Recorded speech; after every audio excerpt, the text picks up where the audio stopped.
10 లీటర్లు పోసే రైతు 15 రూపాయలు తక్కువ వారి దగ్గర కమిషన్ తీసుకుంటున్నాడంటే ఒక నెలకి 4,500 రూపాయలు 10 లీటర్లు పోసే రైతు దగ్గర మీ పెద్దిరెడ్డి రామచంద్రారెడ్డి కమిషన్ తీసుకుంటున్నాడు. ఒక సంవత్సరానికి 54,000 అవుతుంది.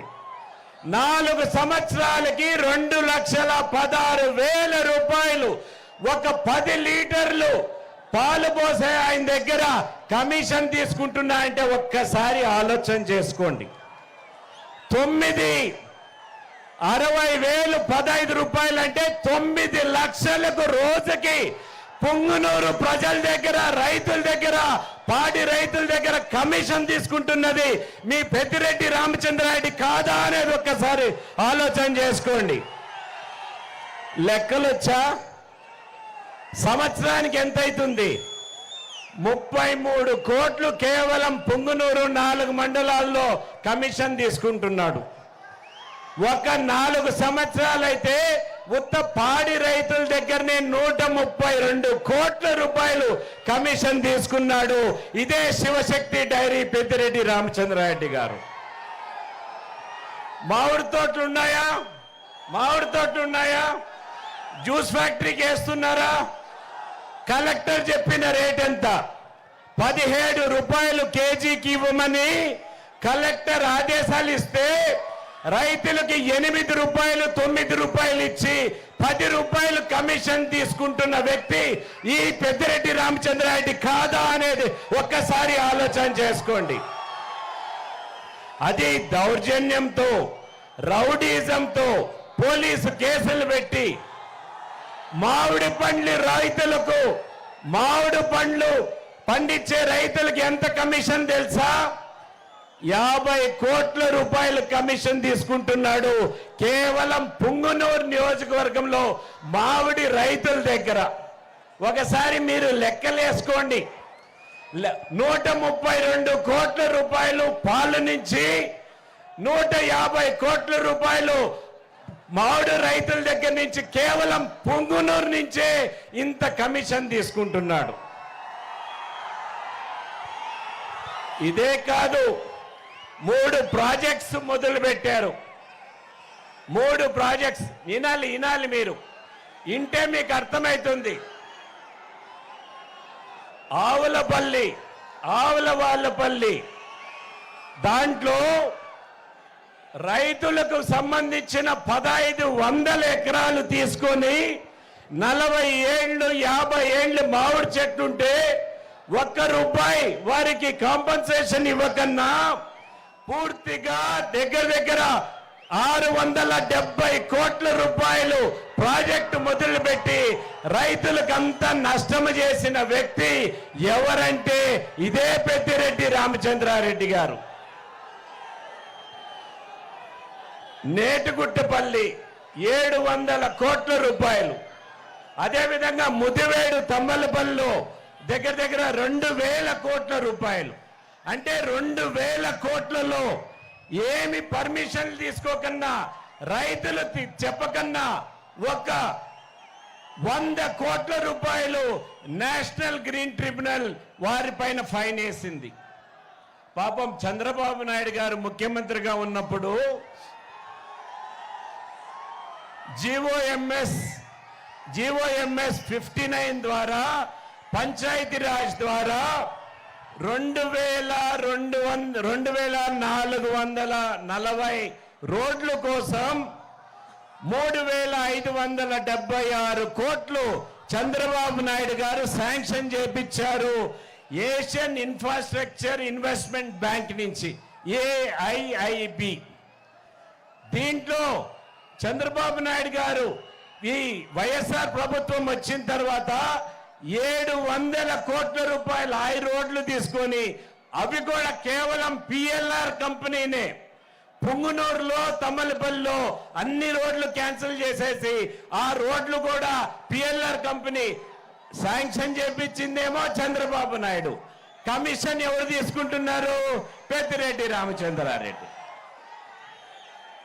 మీ నాకున్న లెక్క ప్రకారం ఇసుక ఖనిజం ఇవి లేకన్నానే ఉత్త పుంగనూరు ప్రజల నుంచి 1500 కోట్ల రూపాయలు ఈ 5 ఏళ్లలో సంపాదించాడు మీ పెద్దిరెడ్డి రామచంద్రారెడ్డి. అటువంటి వ్యక్తికి మీరు ఓటేస్తారా? ఒక్కసారి ఆలోచన చేయాలి. నేను ఇవన్నీ అడుగుతున్నా కాబట్టి మొట్టమొదట ఏం చెప్పాడు? ఇవన్నీ అడిగేదానికి ఒకదానికి సమాధానం లేదు. ఇవన్నీ నేను ఈ ఎలక్షన్ మొదలైనప్పటి నుంచి అడుగుతున్నాను. దీనికి ఒకదానికి సమాధానం చెప్పలేదు. ఏం చెప్పాడు? నేను ఎవరో కాళ్ళు పట్టుకుంటే ముఖ్యమంత్రి అయ్యా అని. దానికి సమాధానం నేనేం చెప్పాను? ఎవరి కాళ్ళు ఎవరు పట్టుకున్నారో మీకు అందరికీ తెలుసు. ఆఫ్టర్ ఆల్ ఒక డిసిసి పదవికి వచ్చి కాళ్ళు పెట్టుకునే వ్యక్తి ఆయన చరిత్ర ఏమిటో ఒక్కసారి ఆలోచన చేసుకోండి మీరందరూ కూడా. నేను అబద్ధం చెప్తానా? ఒక్కసారి చేతులు ఎత్తండి. నేను అబద్ధం చెప్పేట్టుగా ఉంటే. నేను సచిన అబద్ధం చెప్పను. నేను కాణిపాకానికో ఏడికి కావాలంటే అది ప్రమాణం చేస్తా అని చెప్పా. దానికి కూడా సమాధానం లేదు. మళ్ళీ ఏం చెప్పాడు? జగన్మోహన్ రెడ్డిని నేను అరెస్ట్ చేశానని చెప్పాడు. నాకేం సంబంధం జగన్మోహన్ రెడ్డి అరెస్ట్తో? ఆమె సొంత చెల్లెలే చెప్పింది కోర్టు ద్వారా జగన్మోహన్ రెడ్డి అరెస్ట్ అయ్యాడు, సోనియా గాంధీకి ఏం సంబంధం లేదని. సోనియా గాంధీకి సంబంధం లేదంటే నాకేం సంబంధం? ఇదే కాదు, దాని తర్వాత ఏం చెప్పాడు? సాయిబాబా ట్రస్ట్ నుంచి సాయిబాబా ట్రస్ట్ సంబంధించిన బంగారం అంతా ఎత్తుకొని వెళ్ళిపోయానంట. దానికి కూడా నేను అయ్యప్ప స్వామి గుడికి వచ్చి ప్రమాణం చేస్తానని చెప్పాను. సాయిబాబా గుడి ట్రస్ట్ కి ఎవరు పెద్ద? Former chief justice of the country P N Bhagwati chief justice of country, ఆయన ఒక trustee. S V Giri vigilance officer, ఆయన ఒక ట్రస్టీ. ఇంకొక ట్రస్టీ చక్రపాణి, ఆయన ఒక ఐఏఎస్ ఆఫీసర్. ఎస్వి శెట్టి, ఆయన ఒక బ్యాంక్ చైర్మన్. వీళ్ళందరూ ఉండంగా ఏ విధంగా జరుగుతుంది? ఒక్కటి బాగా ఆలోచన చేసుకోవాలి. పాలల్లో, మామిడి పండ్లలో, శాండ్లో, అదే విధంగా గ్రానైట్లో, అన్నిట్లో వీళ్ళు లాభము వచ్చే విధంగా చేయటం జరుగుతోంది. మీకు పంచాయతీరాజ్ ఎలక్షన్, మున్సిపల్ ఎలక్షన్స్ ఎక్కడన్నా జరిగినాయా? జరగలేదా? ఎందుకు జరగలేదు? దౌర్జన్యం చేసి లాక్కున్నాడు. ఇప్పుడేమైంది? ఇప్పుడు ఎందుకు మీ ఇంటికి వచ్చి ఓటు అడుగుతున్నాడు? చేతులు జోడించి ఎందుకు ఓటు అడుగుతున్నాడు? మీ ఇంటి ముందరికి వచ్చి దౌర్జన్యం చేయలేక వెబ్ కెమెరాలు పెట్టడం జరిగింది. వెబ్ కెమెరాలు అంటే తెలుసా మీకు? వెబ్ కెమెరాలంటే బాగా వినాలి మీరు ఓటేసేదానికి అడుగు పెట్టినప్పటి నుంచి 262 బూతుల్లో కూడా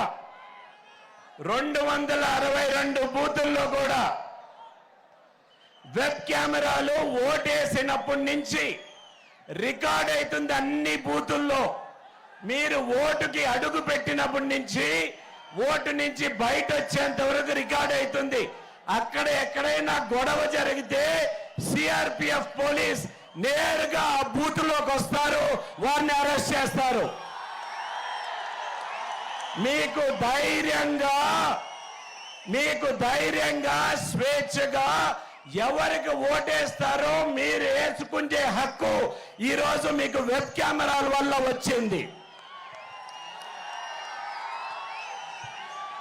మీరు అనుకోవచ్చు కరెంట్ ఆఫ్ చేస్తారు, ఇంటర్నెట్ కట్ అవుతారని. అవి కూడా లేదు. దాంతో పాటు ఇంకో వీడియో కెమెరా ఉంటుంది. ఇవన్నీ కూడా